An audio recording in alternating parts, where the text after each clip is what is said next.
We are live. Oh, we are live. Welcome, welcome, welcome to Warriors of Light show. Hello, everyone. Welcome, Dr Baba Bantu. Welcome, welcome, welcome. Thank you so much, and greetings to all the viewers and listeners. It's such an honor to be here. Greetings to you, Gogo Joy, as well. Thank you, Baba. We're here today to talk such a big and powerful and very urgent, necessary conversation. We're talking healing the broken masculinity in African men. And we're going to be with you today here. A friend of mine, Nkulumenzi, calls you a kingmaker. And I was like, this really is so fitting. We're going to talk to the kingmaker on how do we make kings? How do we step into making kings?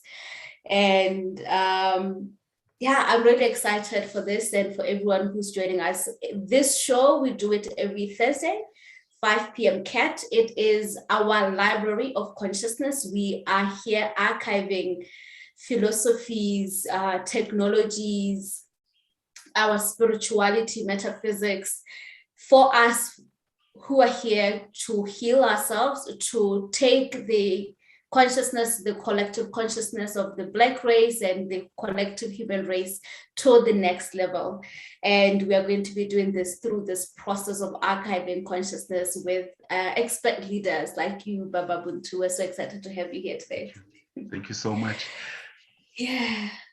Okay. Yeah, I just wanted to say that I love Nkulumenzi, but I feel the title of Kingmaker is a little bit big. I think I will definitely acknowledge and appreciate the reverence that lies in what he has said, but maybe I could redefine it to say maybe I'm a king awakener, because I think that kinghood exists in all African men, but not all of us know how to bring that king out.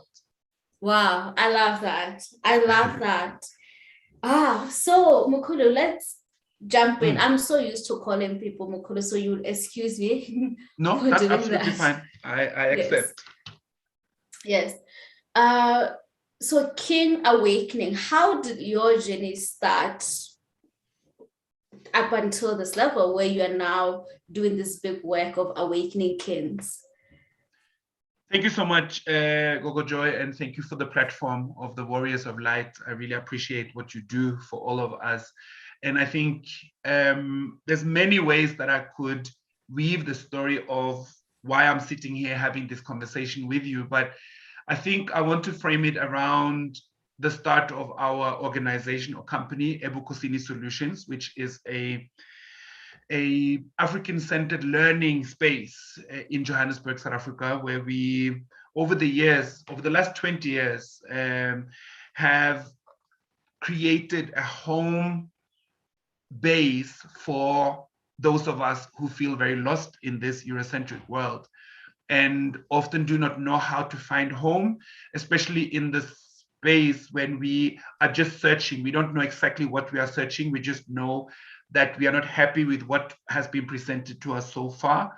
And we may not feel ready to join a particular organized form of whether it's spirituality or political thought. We just want to know. So Ebukhosini Solutions is that royal house of where you can seek knowledge.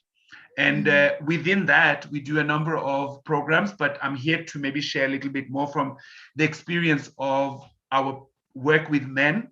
But I think before I say anything about that, it is important that we come from an understanding of Ma'at and Ubuntu, not just as loose and romantic ideas about African kindness, but about a certain order that we need to live up to. So we need to appreciate hard work. We need to appreciate finding the strength to work with what often seems quite impossible. And within that, we need to bring together both men and women. But sometimes, and that's what I'm here to talk about today, sometimes we as African men also need to create spaces for our own memory, for our own rising, for our own dedicated King Awakening. So I think that's the buzzword of today, King Awakening. Awakening the king within. Hashtag, yes. And that takes not only and not always, but part of it also takes to create spaces where African men can remind each other, teach each other, share, be open, become conscious, work through all the many different layers of emotions and thoughts and experiences, and find a liberated sense of being. So that's what our program, which is called Shabaka Men of Africa within Ebukosini, is about. And for me, that journey has the backdrop of me being a man who, for the longest time, have struggled with issues of understanding what really is an African man in this time and age. What are we supposed to do? What role are we supposed to have? How do we respond to feminist thought? Should we be scared of strong women? Do we want docile women? What is a strong man? What is this power that I'm supposed to carry? And especially when I often see quite broken expressions of it, how do I find the power that I think an African man should have? And walking that journey has put me in touch with a number of brothers, younger, older, who are on a similar journey. And we then at one point decided, you know what, let's actually intentionally create these spaces for brothers to seek that. Wow. What's interesting is what you're sharing. It's revelatory to me, and it's something I went through a couple of years back when I started to work also with men, right, as I mentioned to you. But for me as an African woman, I've never really thought that men do sit and think about what is an African man, how am I supposed to act?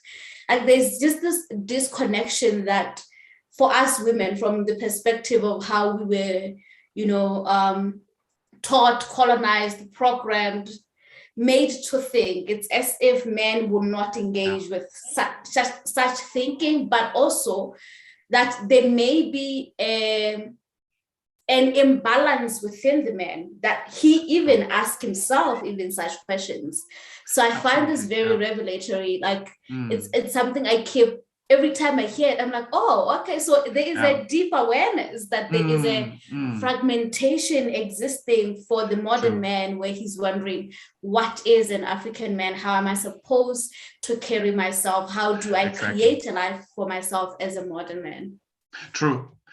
No, I hear what you are saying. And I think that is the situation for most African women, but also many African men, because we as men also do not have insight into other men who admit to have these questions. So if I do acknowledge that I have them, I may feel I probably am the only one. And since nobody else seems to ask this question, there must be a problem with me. So let me not disclose myself and let everyone know that I have insecurities around what it means to be an African man. It seems safer to keep it inside, Google a lot, try to read books, try to listen a lot to other conversations, but never really admitting the question that I am not really sure if I have been taught what is expected of me as an African man. And that's important to remember, because we come from cultures where that would be ingrained in the cultural literacy that was passed down, that men, and to a huge extent women too, but I think we're living with a very huge gap around manhood in a world that both men and women, African men and women, have been very marked by Eurocentric patriarchy. We all have been marked by it. And I think many of us as men, we struggle to catch ourselves and find out, how do I deepen my how do I create an anchoredness within my Africanness as an African man? Wow, I 100% agree. On the, is it the Man on the Mountain? Is that the English name for it as well? Yes, yes. So Mkhulumenzi, we're referencing him. This is the last time, I promise. He shared your document, the 16 steps towards African manhood. And he shared also the 9 quotes that I think you wrote in as the beginning or part of the document. And this the first quote really stuck, and I felt like this is where we can begin. This is a quote by Mkhulu Steve Bantu, where he says, "The Black man has become a shell, a shadow of man, completely defeated, drowning in his own misery, a slave, an ox bearing the yoke of oppression with sheepish timidity." The first step, therefore, is to make the Black man come to himself, to pump back life into his empty shell, to infuse him with pride and dignity, to remind him of his complicity in the crime of allowing himself to be misused and therefore letting evil reign supreme in the country of his birth. That is breathtaking. I read this and it just really struck something within me. And I feel like it's a reflection of this topic that we're talking about, of broken masculinity. But there's a deeper insight or a possibility for us to go deeper into what this actually really looks like.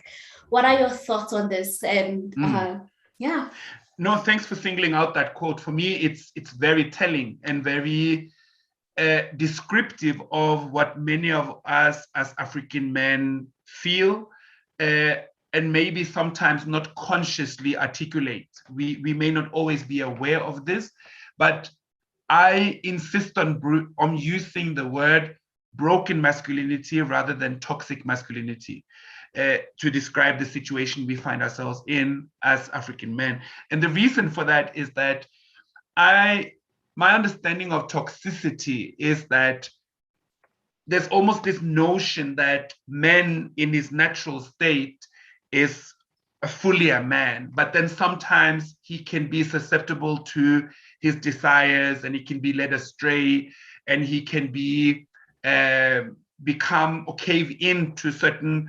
superiority ideas about manhood.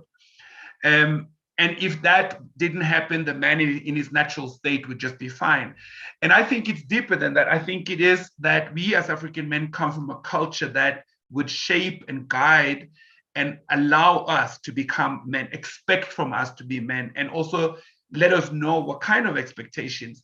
And there would be different expectations, because I think, as we were just saying, this question of what does it mean to be an African man? When we ask this question today, many of us as men, we are expecting a very narrow definition, like there's 3 points, there's this, what you must do, this, you must have that. And if you can, what must I have? What must I do? Okay, let me do this, and then I should be a man. But that's not necessarily what it is. What kind of man am I supposed to be? What kind of man does my society, my community, my family, even myself need? And that's a diverse range of roles, of skills, of knowledges, but they also sit on a foundation that many of us have not been given. So when Biko says, come to myself, you may have seen that when we invite men to the mountain, we say, return to self, returning to self. And what that means is that when I come back to myself, to my authentic self, to my real self, the self that is beyond my CEO title or my unemployment status, the self that is beyond whether I'm married or not married, or I have a child, or I don't have a child, or I have an infertility problem, or I have a weakness, or I have an illness. Who is me? Who am I? And I think that's really under the question of what does it mean to be an African man? Because many of us, we live in a world where we are very aware, at least to a certain extent, how oppressed we are, how much has been taken away from us, and how ridiculed we have become as non-men, meaning that in the colonial matrix, as African men, we are not men, because men in the European matrix, they own, they define, they tell, they brutalize, they may put nice coatings on it, but when you look at it on a deeper level, it's brutalization, it's violence. And we then read that script, and many of us learn that script within our communities, within our nations, within our homes, and we become very attached to those expressions of masculinity. And I think one thing we need to admit as both African men and women, that many of us, we have been taught a certain way of looking at stoic, strong, decisive masculinity and everything that comes with that. Because in that, there's also arrogance. In that, there's also not listening to others. In that, there's also brutalizing and forcing your way through so that your truth become everybody else's truth. And as men and as women as well, most of us have been shaped to kind of accept that as the idea. We might not always like the tentacles that comes with it, but it often is. And when I say women, because some women will say, but I don't agree with that. I don't seek that form of masculinity. But it comes across in an example of women who would say that they don't want men who are forceful and don't listen and have no emotional intelligence. But sometimes when they experience men who are the opposite of those negative qualities, they also feel like, why are you crying? Why are you so soft? Why are you asking me where we should go? Like, why can't you take lead?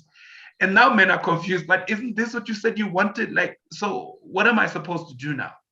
So I think there is we live in a time and age where it's very important that we as African people and those of us who are in tune with what we think our African value system is, bring in and shape what African manhood should be in this time and age. If not, there's TV, there's capitalism, there's all kinds of forces that want to shape it for us. Wow. So many revelations as you're talking. So there's a lot of externalizing the self, in our generation or our civilization or the current human experience, externalizing and identifying with the actions we do and our engagement with the outside world.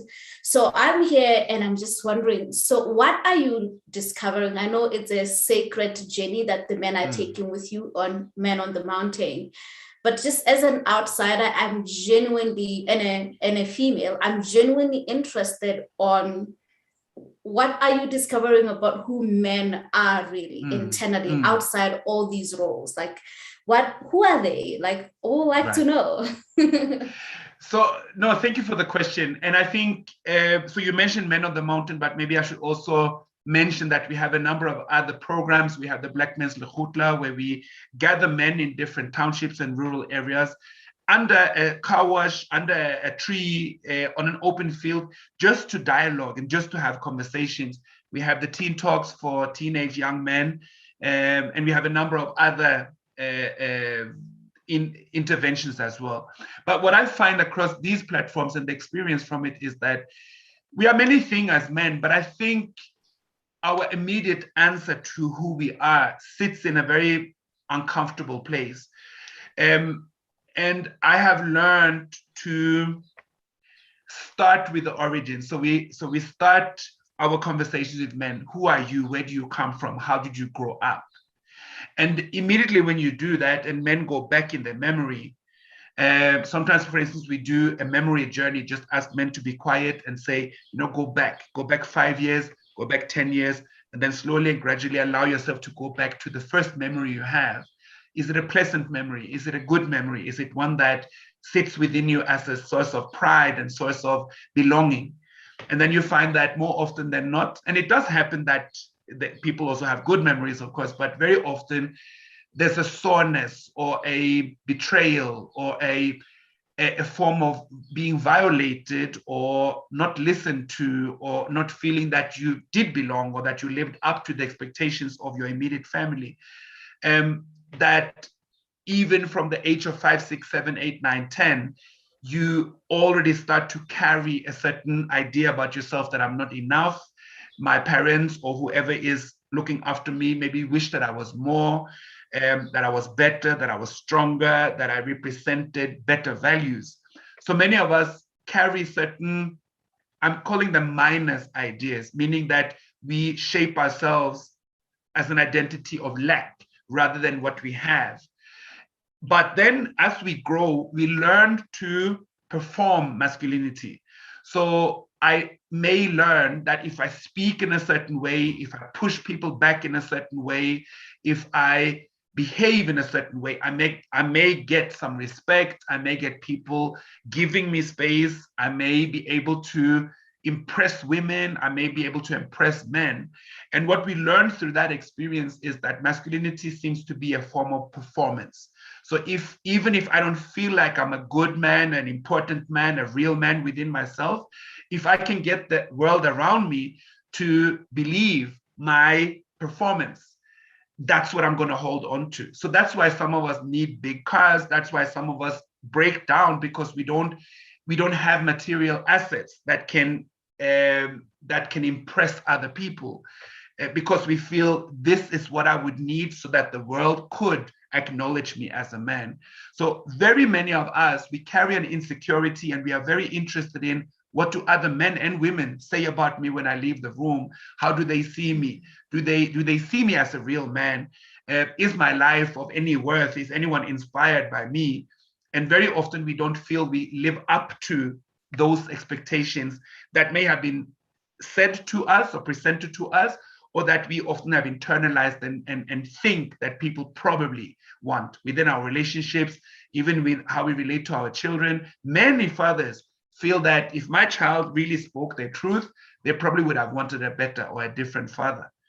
They may not say this, and sometimes it may not even have reached full consciousness.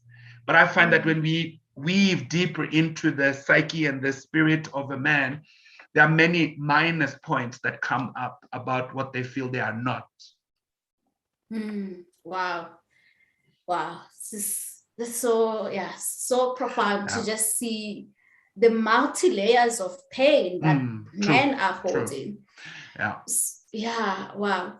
So before our conversation today, I took a nap, and I had it feels like it was an actual ancient memory that I was being shown in relationship to this conversation we're having. In the memory, I was observing and watching men who were holding guns, and there was a leader who was coercing them to go with him. And they were not shackled, they were just told to follow him with these guns. And I remember in the dream thinking, why are they following him? He's just one person leading them away, and there's so many of them. They clearly don't want to do this. So why don't they just fight back? Right. And as I was thinking about this, then I realized it was a great landscape. In the greater around this landscape, there were these huge, what looks like cows, but it was beastly cows. I don't know how else to say it. And I realized that these men were told, if they do not do this, these beastly cows will be let out and they will attack the village where they come from. Right. And when I woke up, I was like, okay, so this is also because also you mentioned something around memory, around how the Black man's psyche has been broken down throughout the ages, throughout the generations, with particularly, obviously what I was seeing is something related to colonization or related to the takeover of our land, and how the men were coerced to participate in that. And that coercion has a lot to do with, if you do not do this, we will attack the women and the land and the children and the cows. Right. And so I realized men are stuck on that kind of like, what is my responsibility right now? What is the best thing that I can do to protect the children and the women and the land? So I must literally allow myself to become this violent being that they're asking me to become, so that I can like the greater conversation of like losing the self in order to protect the collective. Sure. Yeah. So it just stayed with me. So that's one point I would like to hear first. The second point is, I then later in the dream, I walked on the other side of the same landscape. And on the other side of this landscape, there was this big, beautiful water, beautiful place, and I could see that it's being used as like a touristic place for people to come and use that, rich people actually in particular. And the person who was controlling this was a Black man.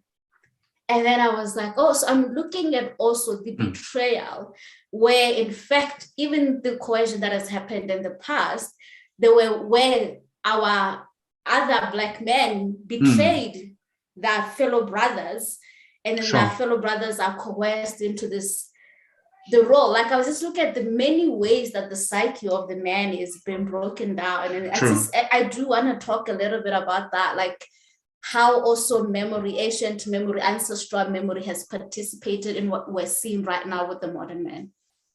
Absolutely. And I actually love the pictures that you are painting through the dreams that you've had, because they are so relevant in describing the trauma that we're going through. And of course, it's not only men who does this, but I think men, we go through it in a particular way.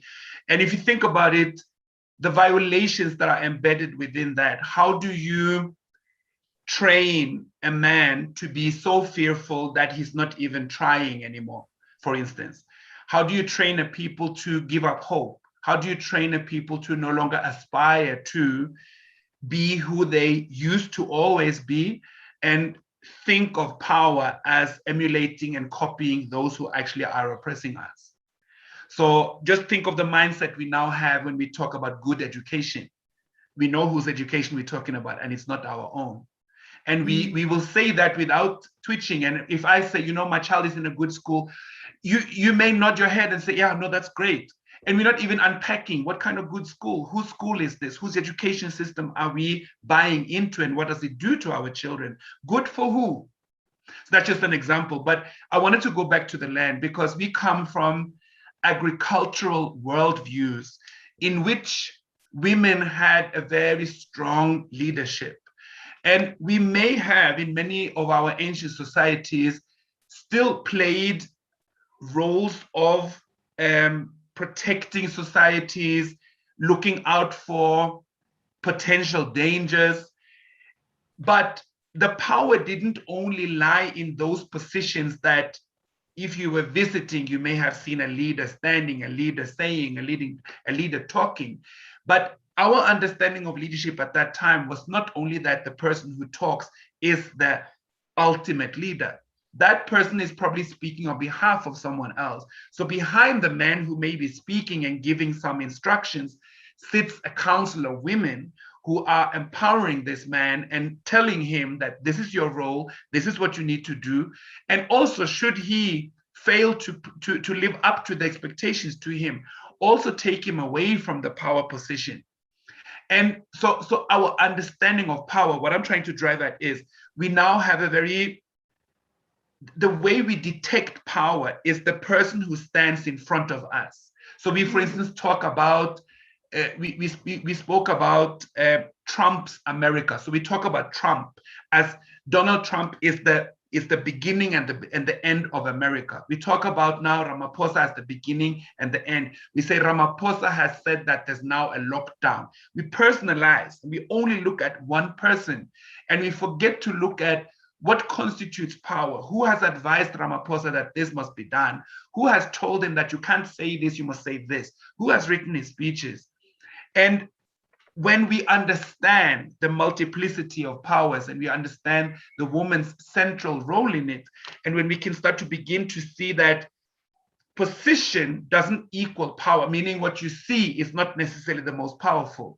The most powerful may be more secluded, might be sitting behind different layers in ways that you cannot just approach or have a conversation or say that you don't agree, because it's governed by a spiritual strength. So when in that, land is taken, land is no longer accessible, land is owned by people who come to steal from us. And when I enter the land without their permission, I'm a thief. I can actually be persecuted and be imprisoned for doing what my ancestral land is telling me. Because there was a time I would read my instructions from the agricultural cycle, the spirit of this world, understanding the interdependentness of the different elements of nature, and using that as a template, not my male ego, not what somebody told me behind my back, not what somebody didn't pay me back last week, because those are the things that we create conflicts around now. But my drive would always be to live in harmony. And I would experience that it benefits me and benefits my society when I do that. I'm trying just to paint a picture of how different life has become for us and how that also was the intention. So our disempowerment and the fact that we sit as a very powerless people in many, many different ways is a design. It's not a depiction of our weakness. It is a result of the design that was very intentionally done to us. So we know that the African male role was pushed to the side. I talk about in some of my, how I remember our past, and our breaking point is how we as African men were infantilized, becoming boys, being treated by boys. And you can imagine for generations when you as the male component of a society no longer are expected from, no longer have a role of importance, only is responded to when you come with violence and force and try to emulate your oppressor, because we know that that language still works. Even if it's not nice, it gives an effect. People will give you what you need if you come with threats of violence. So that also alters a complete understanding of who I am as an African man. I start to identify myself differently. I start to look at myself differently. And the women who once could trust and rely and be defended by me no longer trust me and carry a deep, maybe even resentment, at least a sadness or a lack of respect for who I now have become and who I embody. So these are some of the scenarios and traumas that we are living out, but we often do not go back to the source to understand where they come from. So we just say men should be kind to women. And I completely agree with that statement. But we also know that just putting men in jail or just having stricter laws doesn't necessarily solve the problem.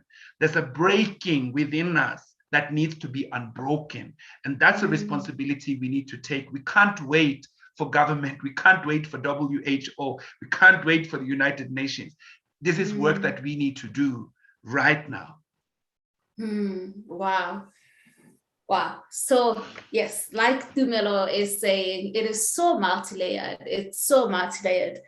I have come to understand, I work primarily with women, but I've come to really deeply understand that what has happened in our land, in this world, is that there has been a fragmentation, distortion, manipulation, complete breakdown, as you're saying, of with the women, it has been primarily the breakdown and distortion and violation of the body.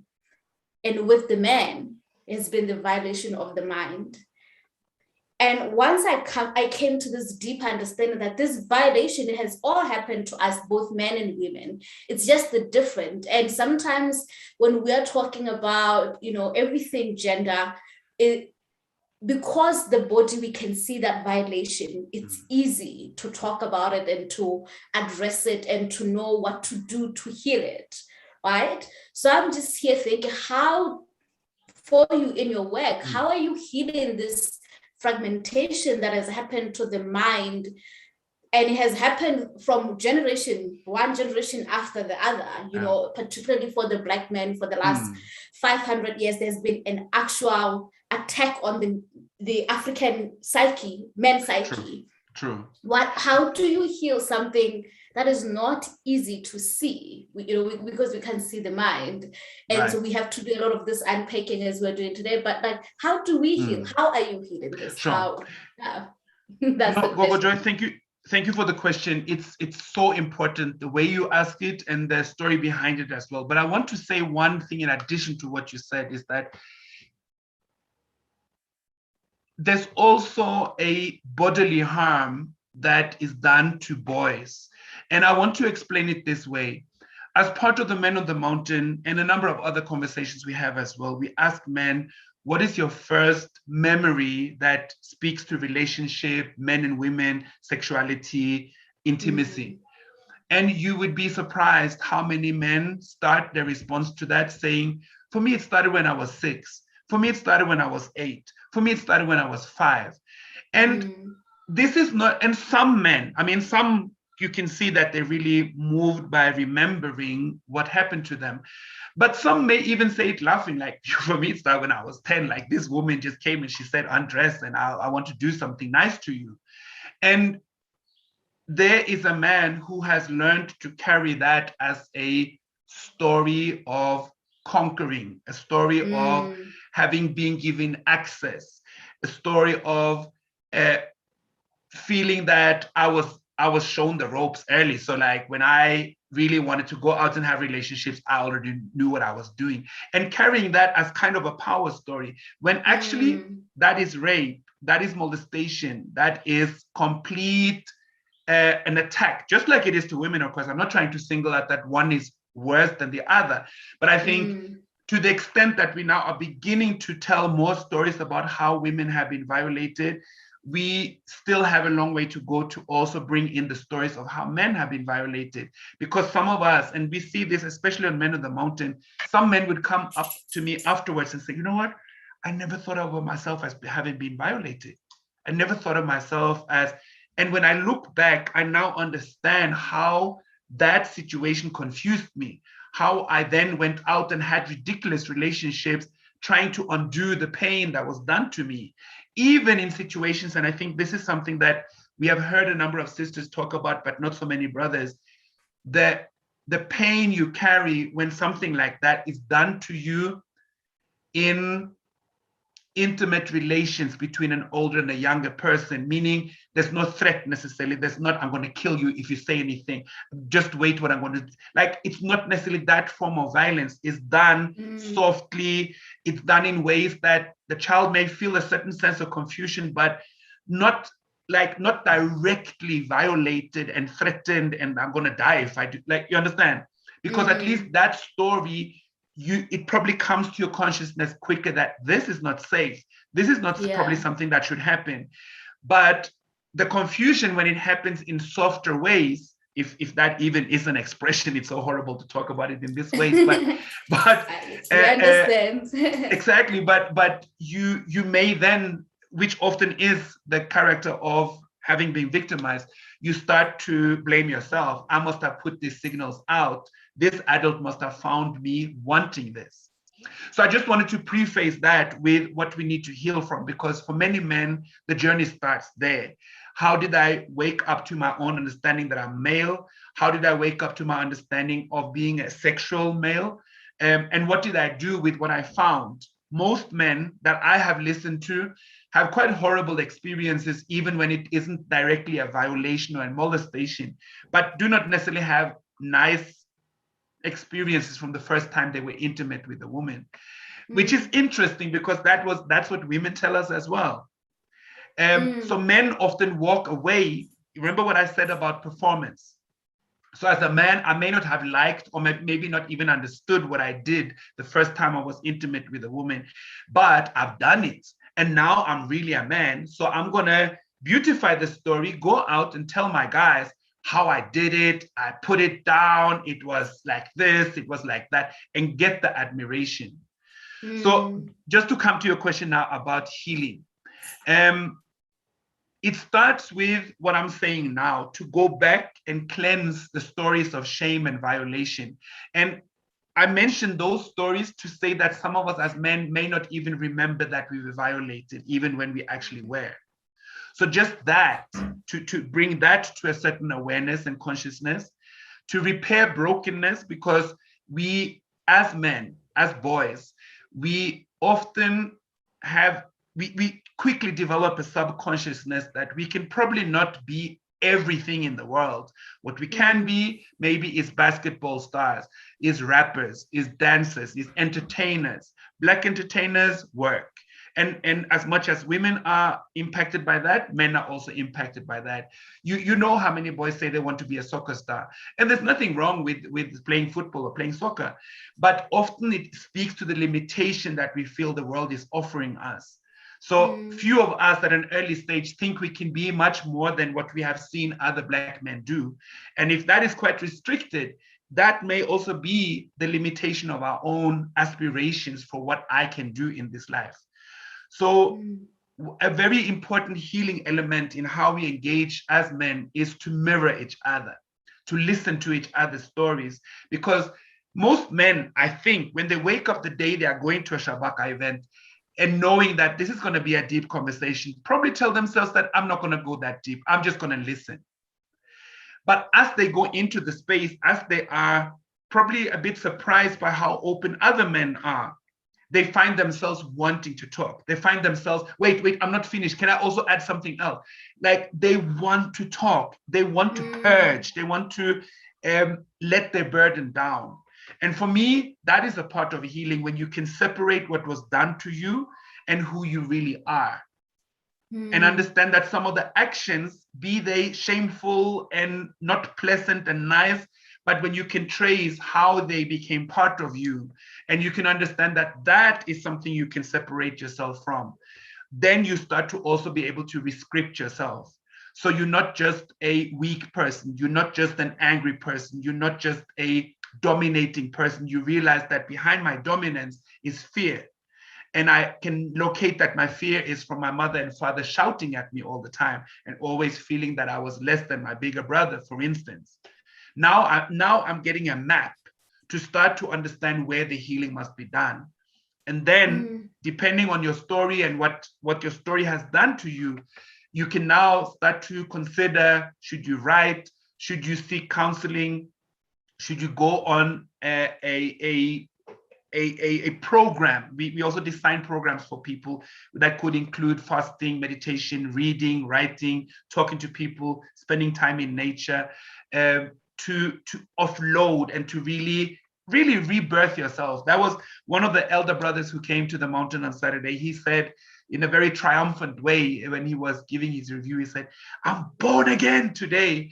And it had such a resonance when he said it. People were just clapping and ululating or just shouting when they heard it, because it spoke for the experience of so many men. And I wanted to say this as well, Gogo Joy, that for me, the healing, when you get to a point of understanding that I need healing, and as long as you have some people around you that can guide and inspire and validate that, it is not that difficult. And I'm not saying it's not hard. I'm not saying it's not challenging, but it's not so hard to walk the journey when you have agreed that you actually can. The biggest problem is that many of us say we don't need healing. I'm different than everyone else. Nobody will understand my story. Whatever has worked for you cannot work for me. You don't understand my background. And we give it up there. We make it a statement. So because of this, I might as well not even try. That's the biggest problem. Wow. Oh my God. I love this conversation so much. It's really deeply affirming of my own inner intuitions and contemplations with what African men are going through. Wow. And also I was sitting here, I was like, it's exactly what women go through. It's the same issues. When we're talking about like they're not being good enough, we're talking about our childhood traumas, we're talking about just catharsis, the importance of purging out and telling our stories so that we can then finally learn to separate our essence, our who we are from these stories. It's exactly what happens when I am working with African women, exactly. And it's really telling truly that we are all one, like we're the same thing. We all need the same, we all need love, we all need community, we all need to be listened to, to be witnessed. Our pain may have moved through us, or we may have perceived them from different lenses.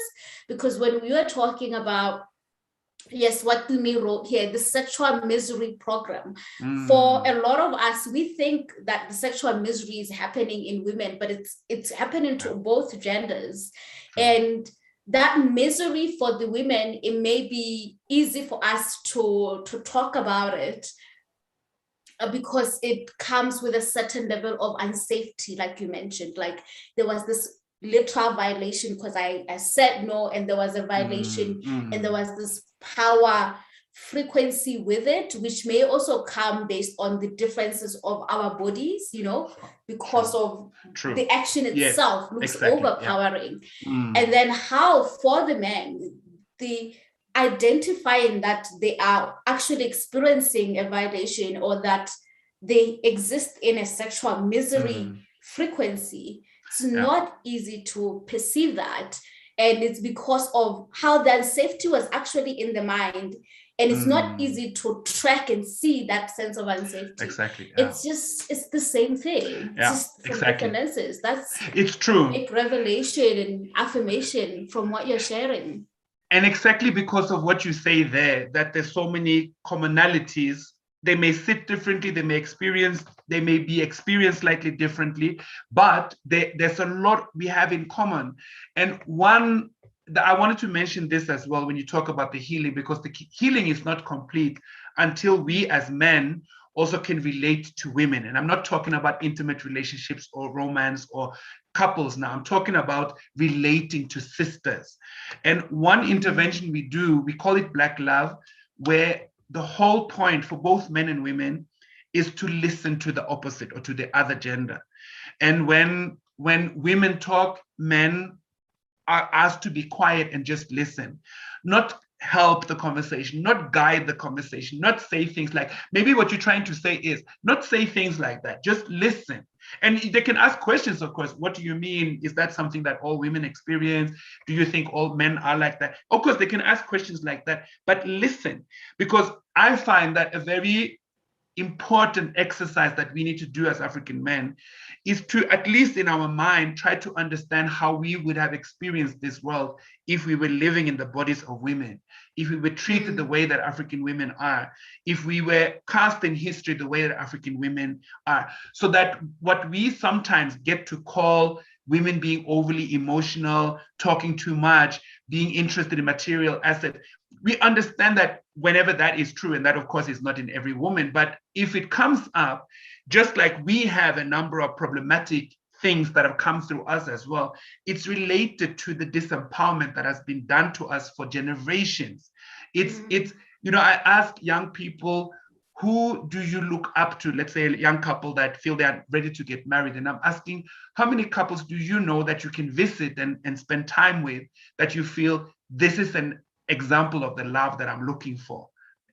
And many come up with maybe one or two or maybe three. And that's not like, by two, a lot of people are not even following the conversation anymore because they can't mention more. And what sits behind that, because the question then is, are African people unable to love each other and be loyal to each other? No, but we often want to jump into what feels nice, and we don't want to do the work we're talking about this evening.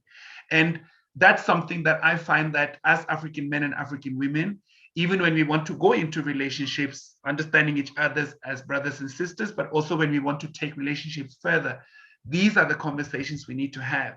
How do we treat each other with the colonial wounds that we sit with the enslaved bodies that still has a resonance in our memory, with the disgust that we sometimes have to our own bodies that other people have used, or that sits as an image of lust, or an image of over-sexualization, or an image of being invaded.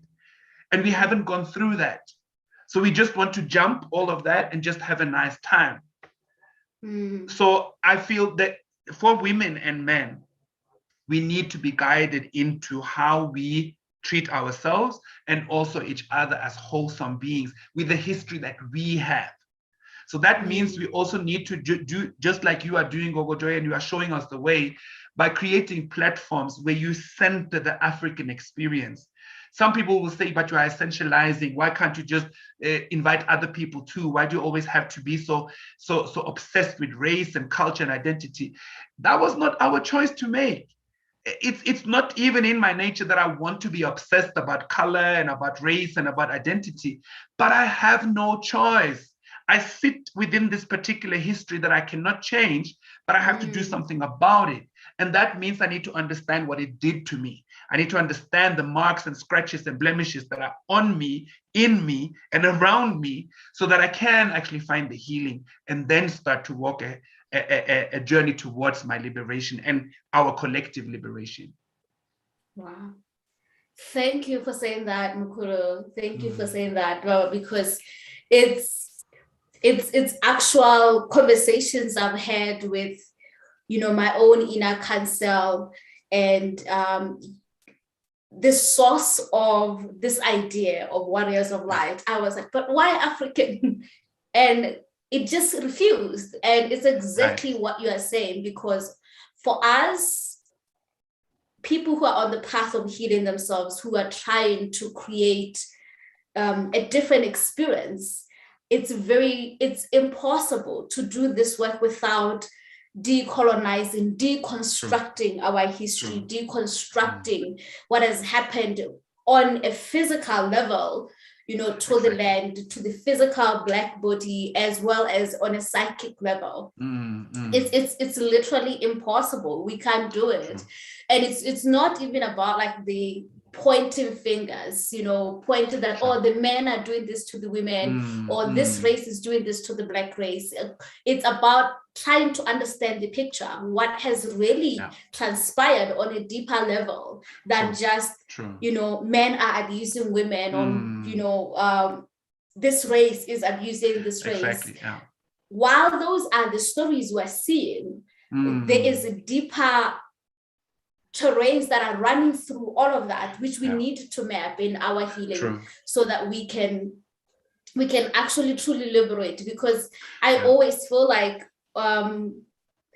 we're still here, where Africa 500 years later, we're still impacted by what has happened. And that's because of, first of all, the multi-layers of what has happened. It's so huge what has really happened. The complete breakdown of all aspects of the being. It's if we're not talking about a land conversation, it's the physical conversation, it's the resources, the money, it's the way that we relate to each other that was broken down. It's our spirituality. It's too much. It is a lot. It has so many dimensions to it, so many levels to it, so many components to it. And I want to say this, especially for those who are thinking that, this sounds like a cute conversation, but in my community, young men are literally just jumping on women, harassing them, beating them up. Like, you can't come with this spiritual talk and think you are solving something. And I agree, this conversation may not be adaptable and make sense to all of us. And I think I'm coming from that background myself, where I've been working with young people who have that attitude, like women are B-word and they need to be shown where they place in life, and I'm going to show them. Now, and I don't want to mystify, because violence is violence, and violence is brutal and it's never excusable. But all I'm saying, if we really want to uproot and undo and heal this, we also need to come at it at a different level. And what I do with young men who are stuck in a certain, because that violence for me is rooted in fear of being taken over, fear of what they feel they do not have the power to do outside of violating someone else, the anger and the frustration and the rage that they carry within themselves, and have absolutely or very few channels to actually vent out through. I want young men in isolation. I don't want them to be with anyone else. I want them to be with maybe some mentors, male mentors, and I want them to be there and force them to go into an honest conversation with themselves. Because on a cosmic level, I feel that what many men act out in their attack towards towards African women is an attack on life itself. If you could think of women representing the life channel in life, it connect where the bodies that we come through into this physical world. When you attack a woman, you also attack life. You attack your own origin. You attack where you came from. And because so many of us are so frustrated and angry, at least on a deeper existential level, for even being born, for even being in this miserable life, for even having the painful experiences that I have, and not knowing how to work with that, how to process that. Because we live in a very sexualized and violent world, so those become two channels that it seems that I can use. And as much as we have a conversation about that rape is wrong and we should respect women, men also get applause for the beginning stages of what become this broken masculinity. When they are good in certain sports, when they have cheeky comments, when a lot of women or girls flock around them for reasons that are not their beautiful values or their incredible human way of being. It's other values that also attract women who are also shaped by these patriarchal values. And if we can unlearn that, because one thing we talk a lot about, especially on Men in the Mountain, is I provoke men by saying, do you love the African woman? And you know, it's a question that most people, yeah, no, I do. Like, you know, the right answer is yes. But I say, don't answer me. Think within yourself. Do you love the African women? Do you love the African women? And I ask it like 10 times. And men are like, what is he asking?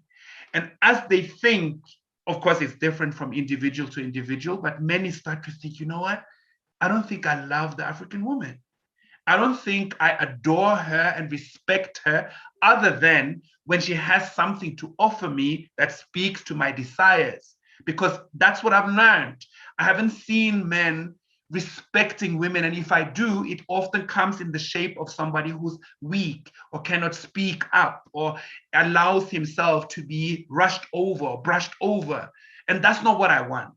So do I really love the African woman outside of lust and sensualities and looks and body parts? Do I really love the African woman? And if I say I do, how does the African woman live a better life because of my love and respect? How do women around me experience that love as safe, as affirming, as life-giving? And I'm not talking relationships. I'm not talking about any intimacy in a sexual format at all. And I think when we deal with that, many of us as men realize that we say we love African women, but actually we don't even know how to. Wow. Whoa. Yeah, wow, this really touches something deep within me. This conversation is so necessary and just so powerful. I'm inviting everyone who's here to take this chance. If you really want to, get more clarity, ask a question to Baba, you can do that here. If you are on Zoom on the Q&A, send in that to us. And if you are on YouTube watching, you can also write your question or your thoughts really about this conversation, because it's so profound. This conversation of do you love the African woman? It's interesting because, I mentioned to you that I found it interesting that women were like, I'm coming to watch this because I really need to know. And that's because the question that women are constantly asking themselves is, we deeply desire to be in relationships, in union with men, and in holistic,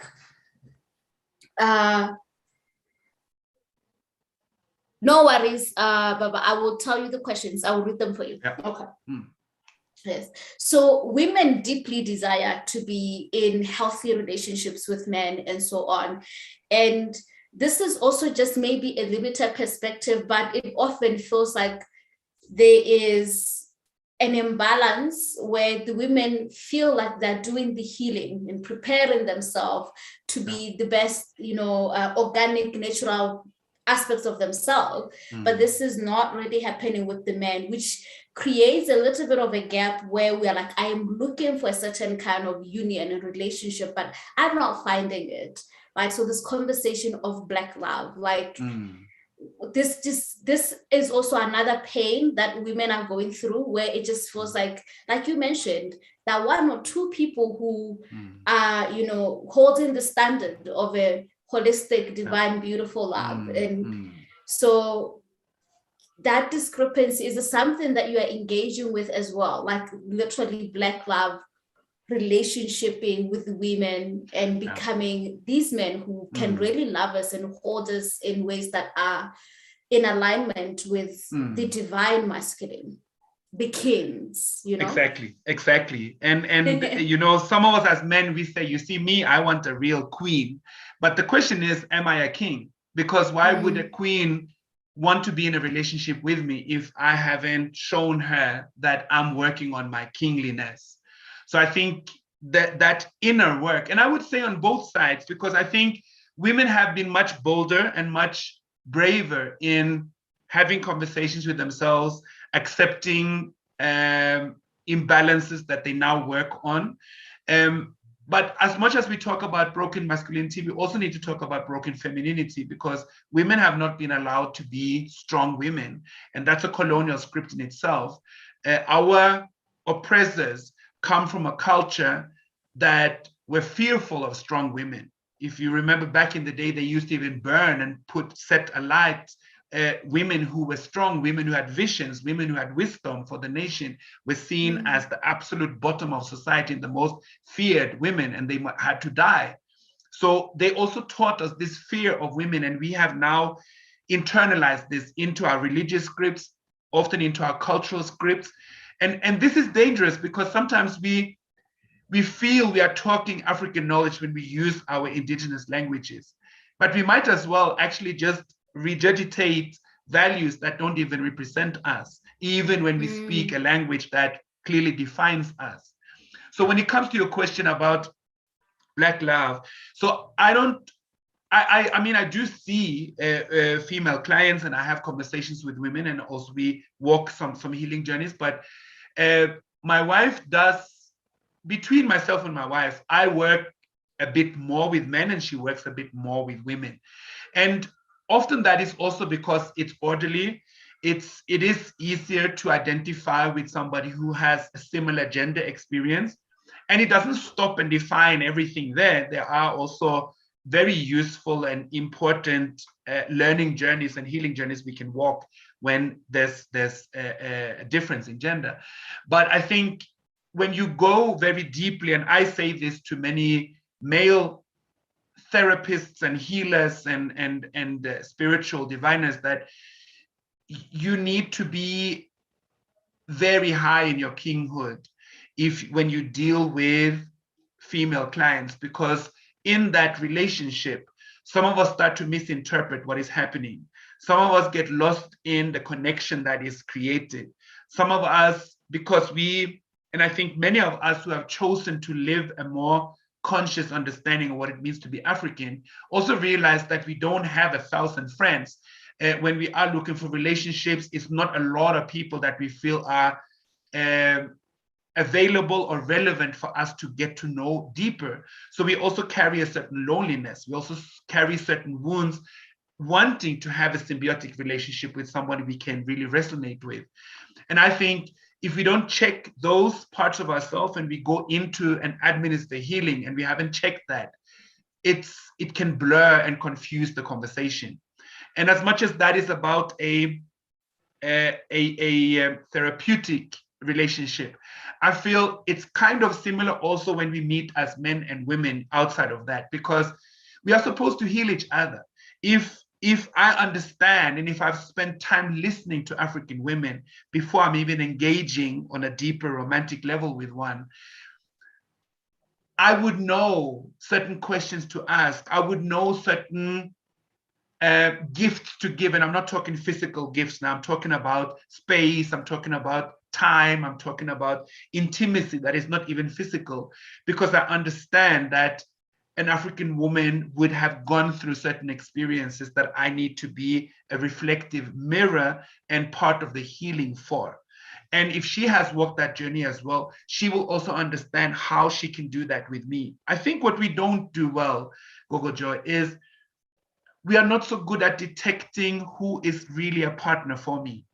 We often speak out to our loneliness and our desire to be with someone, and we often do the check on a certain surface level. So look sometimes is important. The performance of, let's say, people within our circles, people who have a healing calling, they look strong. People who speak about African values and are knowledgeable in African literature, they seem important, and you are drawn to that because you haven't seen so much of that.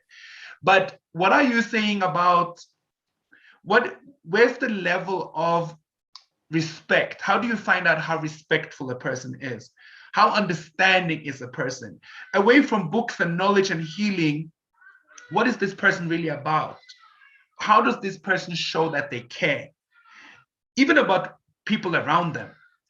And I feel that that's where we often go wrong. We like the profile, but we haven't really done our, and I don't want to call it a check, because I'm not saying we should go around and just tick off a list, but there's something about resonating and getting to know each other. And I say this, I know I sound so old school that many young people feel I'm outdated when I say this, but we need to also learn to walk slow. Especially if you are looking for a relationship for life, you need to learn to walk slow and understand that the reason that you probably can only quote 1, 2, or 3 couples that you look up to in terms of the relationship they have is that probably very many people have tried what you feel you now have available to you, but failed. And you need to read that with a certain lens and not just arrogantly say, yeah, but you see, we are different. You see, my relationship is just so incredible. Probably it is. I hope it is. I'm not saying it isn't. But at least learn from what you see around you that many people have tried this and it didn't necessarily work out in the best way. So walk slowly. Don't jump into everything.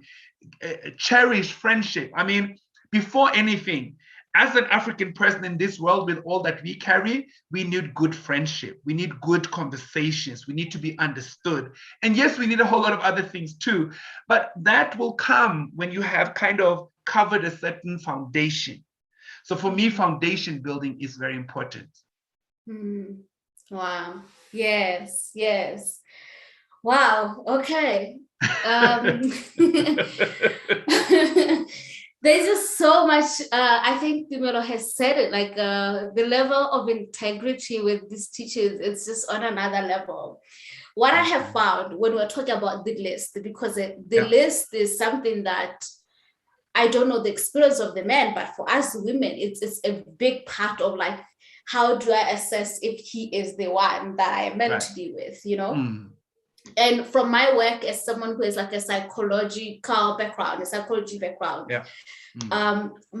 our training has this philosophy that we attract the people who match the frequency of our childhood environment, the nurturing that we received, right? And so because of that, the inner child within us continues in that journey to try to understand the experiences that they had in that first decade. And so because there is where we are co-creating with this earth, with the divine and so forth, we will call in partners who will match some aspects of our experiences from our childhood. So if we experience the feeling that I'm not good enough, or I'm not accepted, or I'm not safe, it's not safe here, either physically or emotionally. If we haven't done that healing, that's also the experiences that we often call in, right? And that's what then later creates this disillusionment in relationships where you're like, but he was amazing in the beginning, now he's not giving me the attention. And it's like, no, this is a mirror of the emotional unsafety that you went through, perhaps with your father or with your mother and so on. And what's interesting is that we're not taught to put this in the list. Like, we're not taught to put, I need a relationship where I feel emotionally safe. There's emotional safety, there's emotional vulnerability, physical safety, things that actually in the end really actually matter to the inner you, the inner self. Exactly. Because we are in relationship with each other, yes, from the conscious self, but the deeper relationship is actually the unconscious self, right? The inner being. And that's, I imagine, I don't know, that's what sustains a relationships. You know this because you've been with your wife for a longer period. My question, last question, I promise. Yes. Is you speak about the high level king, like men having to step into that high level king. You're here to awaken the king, the kings, and so on. What does that look like actually practically on a daily level, right? The high level king. Right. And obviously we shouldn't get too lost in the thought of a king as a ruler, as a separate individual from everyone. We're not talking about being king of kings, being king amongst other kings and queen amongst other queens. So don't think of king as somebody who's on top and then everyone else is just worshiping you or below you. And it's important to get that image out of the way. But what it means is that, so I believe this, Gogo Joy, that we are godly beings. We carry aspects of the creator within us, and we are shaped and formed by a creator that we also embody. So returning to self, for me, means to return to that godly power. And if we read our history well on what leadership meant in ancient Africa, it meant a very orderly relationship with self and ego, meaning that everybody else came before you, and not in a way that you undermine yourself and you think low of yourself and you just hold everyone else in esteem, but that ability to serve and knowing that it will also be reciprocated. I think for me, that's a very important conversation for us as men to have with our male ego, because I know brothers are not going to be impressed with me when I admit this, but we are very fragile as African men. And we don't want the world to know. And we use a whole lot of mechanisms to bully other people to not see that. But we are very fragile. And women will know what I'm talking about when they've said, for instance, but you know, you're not like Sipo. What's with Sipo? Why you talk about, like, now I'm already having an argument, and all you wanted to say is like, no, Sipo is creative and he doesn't care so much what other people think about him. But I'm taking it as an insult on my character, and I want to know who's this Sipo that you're probably sleeping with. You know, I'm taking it completely out of context. But for me, that is a bit of a humorous way to also look at a more serious aspect with us, that when I know myself, when I stand in my own truth, I can also make much better choices, and I can be more intentional, and I can draw the right people to me, because I'm not just looking for attention. I'm not just looking to be admired. I'm not looking to be worshipped. I'm not looking to be the best in everyone's eyes. I'm looking to do what I am here to do, and other people who can relate to that will be drawn to that for the right reasons. So it will be easier for us to see, are we relating as friends? Are we working together? Or is there something else that we should go into? And when we live in that higher frequency, and I think, you know, Gogo, let me say this, because I know some people say, Baba Buntu is talking nonsense. Life is not like that. And I want to say that I come from an experience before I met my wife, that I would have sat watching what this Baba Buntu is saying on this program and say, nonsense, it's nothing like that. No, it doesn't happen like that. Seriously, I did not know what love as an experience of honor and being honored really meant until I was led to a place where I could unpack this with the queen that became my wife. So I'm speaking from an experience that it took me a long time to understand. I'm speaking about elements that at one time I just, please, I know this sounds good, it sounds poetic, but it's not real life. So I'm experiencing this, and this is not because I deserve it more than anyone else or because I'm better than anybody, but I think it took a lot of patience, a lot of me holding myself back, studying myself, being brutally honest with myself, 7 years of writing, being extremely honest and intentional about cleaning up what was disorderly and chaotic within me. And that's a work that many of us may talk about and write about and understand that it's possibly good to do, but it's hard to actually do it. And we want to give up and we feel demotivated and we are not patient. So I want us to study the patience of the ancients. I want us to study the years people would be educated after 40 years, not at 6 years in school. Like, can I even conceive that I'm only educated after 40 years of studies? Is that even something I can think about where to pull the energy from to do? But for me, it creates a certain humbleness that we are so busy with titles and status and things that don't even speak to the values we say we want. So if I can come back to really the essence of myself and choose who I want to be and interpret it from the spirits that guide me, I will not be so desperate to be with somebody. I can live without somebody for 5 or 10 years and I'm not dying because I'm intentional about where I want to go. And it may have a cost attached to it, but in my experience, that came back with a cash out, if I should use that expression, plentyfold. I'm so glad that I was able to be patient and wait until the moment was right. Wow. Oh my God, this is just so powerful and just speaking to me on so many levels, Baba. It's thank you. Oh, the patience of the ancient. I believe in this so much. And this applies to everything, not just Black love as we're speaking, not just the healing process, but everything that we feel called towards if we practice that patience. I'm definitely going to ensure that everyone watches this, because sometimes people feel like, no, but after this 3 months, I should be fixed and my love should be here. Exactly, where is he? Exactly. And I'm like, true. No, and I know we need to probably round off, but just a very quick sentence also about saying, when we talk about Black love, let's not talk about it as something that is easy and just something that we can just do anytime. We have been set up to not understand and not appreciate Black love.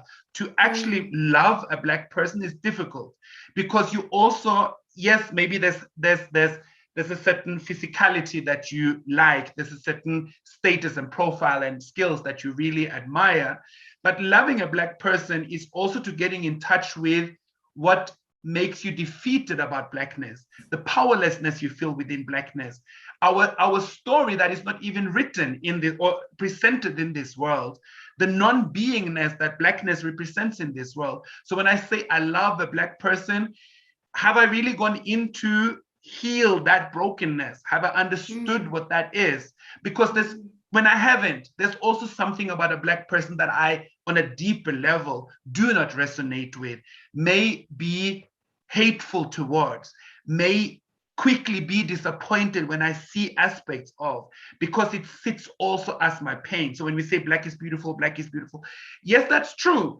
But to really mean that Black is beautiful, you need to work to get there. Because this world has not taught you that. That is not the truth of this world. That's something you need to willfully and decide to walk towards. And it may take time. Wow. Yo, this is so powerful. I don't know. I am like Tumelo Moreri here. Thank you, Tumelo. I see your comments. Thank you so much. It's very inspiring. She's just, you're moving her, you're moving me, you're moving everyone who's watching here. It's just really, the truth that we really need to accept, what really is ringing very true for me is this question of, do I really love, yes, you're asking, do I really love the Black woman? I'm bringing that even to myself, to ask myself, do I really love the Black woman? Do I really love the Black person? You know, because we do engage with it in the hashtagging and on Twitter and Instagram. I love myself. But is it true? You know, really in the depth of your being, is this a truth, or there is a cognitive dissonance existing there? We say one thing, but we don't move in the world as that thing. And this has been such a powerful conversation. I know that Tumelo particularly has just had a powerful revelation with everything that you're talking about. It's such a great honor. I'm very humbled, very humbled. Just the clarity on the experience of the man. It's very profound for us. And I think it's also very profound, yes, for the men, but also for women to hear it from this perspective, because we never really hear it from a perspective of an African man. It's a lot of assumptions. We are assuming this must be the experiences, you know, and it's just you have brought so many answers. I know Tumelo mentioned something about, when you are talking about that fragility, it just explains the emotional labor that women often feel they're doing. And it's because we're interacting with that wounding, the fragile essence of the man. But we're here saying, speak to me, tell me what you're feeling. And it's like, it's not easy. You know, so thank you for these answers, because I think it gives us also the patience to understand what men are going through, to understand what has really happened from their perspective, from their experiences. And it brings us closer to forgiveness, which we need to go through as women, to forgive our fathers, our brothers, our uncles, our grandfathers, the men in our lives. It's one of the biggest work that I see we also need. So thank you so much, Makulu. Last question here. Yes, just some thoughts. I've been so deeply shifted personally and for my own soul mission work. Tumelo Moreri is a womb healer. So she's even requested you have to come back and talk about intimacy, because you are clearly a powerful teacher.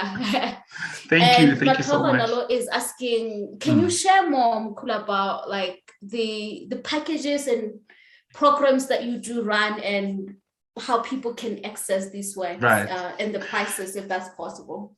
Yes. So I think, you know, price is always something we can talk about. And I'm saying that because we live in a time and we are part of a community where if we set everything at just one price, there's a lot of people we exclude, or there's a lot of people who may not be able to.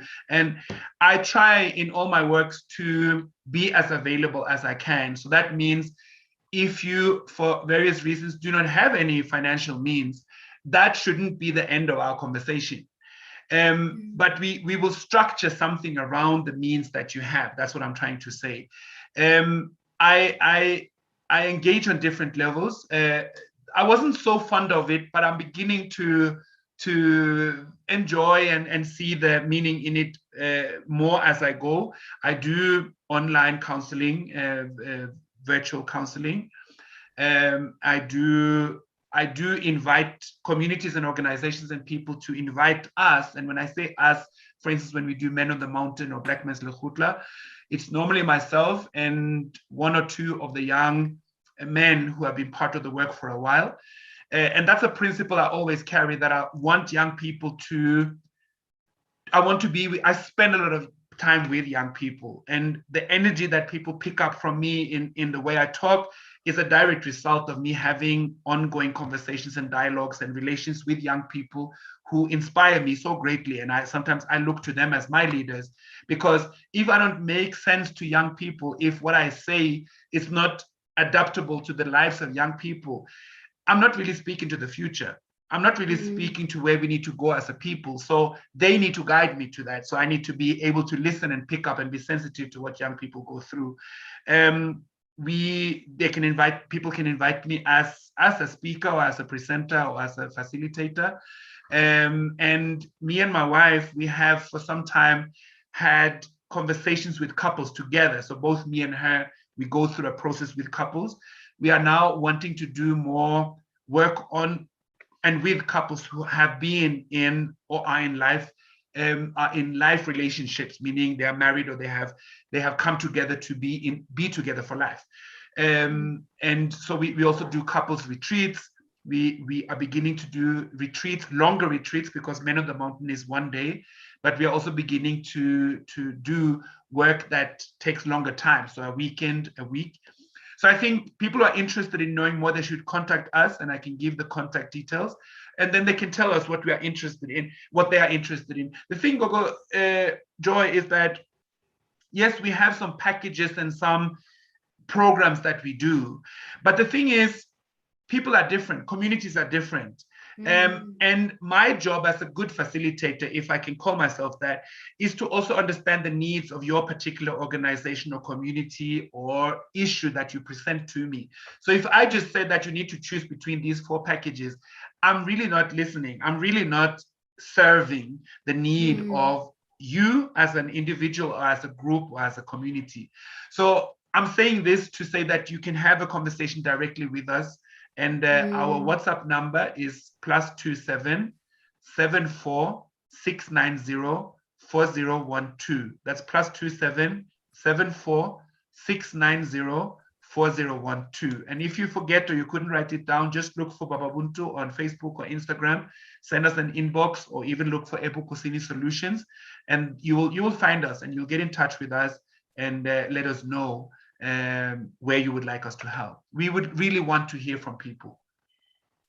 Definitely. And what we're going to do is we're going to put this detail on our YouTube as well as on our podcast platform, where we're going to publish this conversation, so that you can connect with Baba Buntu for your needs. I know beautiful. these are really necessary spaces that we're looking for. I am particularly just activated by the retreats, because lately I realized the importance of community and coming together and just giving ourselves space to just be in those spaces, you know. So I will also definitely look into the retreats that you're doing. And yes, we will share this. You can just also check in my website. We've already put the details for Ebukhosini Solutions in under your details, so you can already just start there, and then you will have access to these. Thank you so much. Thank you. Baba, thank you so much. This really was so deeply healing in so many levels for me, for everyone who's here. I know that, and it's such necessary conversation. It's a very refreshing, illuminative, and just deeply healing. So thank you so much. I'm very humbled. Thank you so much to you and to everyone who has been tuning in. All the best as we continue our journey towards liberation. Yes, Ashe Mako. Ashe. Goodbye, everyone. Bye-bye.